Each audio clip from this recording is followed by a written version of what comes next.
আমাদের বড় ভুল হয়েছে। এই অন্তর্বর্তী সরকারের উপর আমরা আস্থা রেখেছি একটা সুন্দর নির্বাচনের জন্য।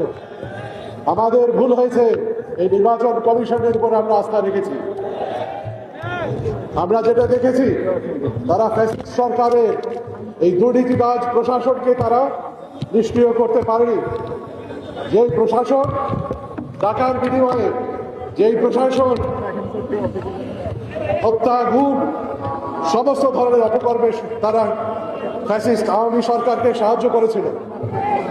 আজ আমাদের সাবধান হওয়া উচিত ছিল, যখন বিদেশ থেকে একজন আসেন এবং রাষ্ট্রীয় যেই অভ্যর্থনা দেওয়া হয় সেটা সমস্ত সীমার মাত্রা ছাড়িয়ে যায়।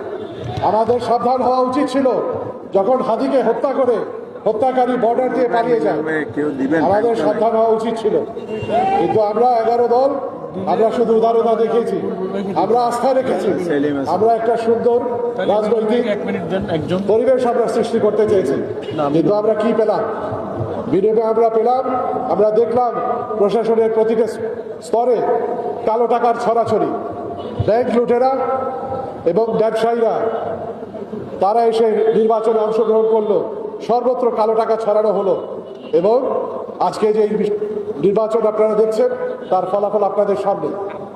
তবে আপনাদের মনে রাখতে হবে, বাংলাদেশের অর্ধেক শতাংশ, 50% প্রায় জনগণ, তারা কিন্তু ইনসাফের বাংলাদেশ গড়ার পক্ষে রায় দিয়েছে। আর 50% যারা রয়েছে, তারা হয় দল কারা হবে, নাহলে তারা দুর্নীতি সুবিধাপ্রাপ্ত ব্যক্তিরা হবে। তাদের শিকড় অত্যন্ত নড়বড়ে, তাদের চেয়ার অত্যন্ত নড়বড়ে। আমাদের পক্ষে যাদের ভোট রয়েছে, আমাদেরকে সতর্ক থাকতে হবে।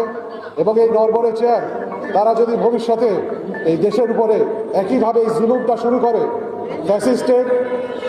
ফ্যাসিস্ট সরকারকে পুনর্বাসন করার চেষ্টা করে, যেটা আমরা দেখছি, আমাদের মা বোনদের উপরে হুমকি হচ্ছে, আমাদের নেতৃবৃন্দর হুমকি হচ্ছে। আমি সাবধান করে দিতে চাই, এভাবে যদি হয় আরেকটি অভ্যুত্থান হবে। আসসালাম।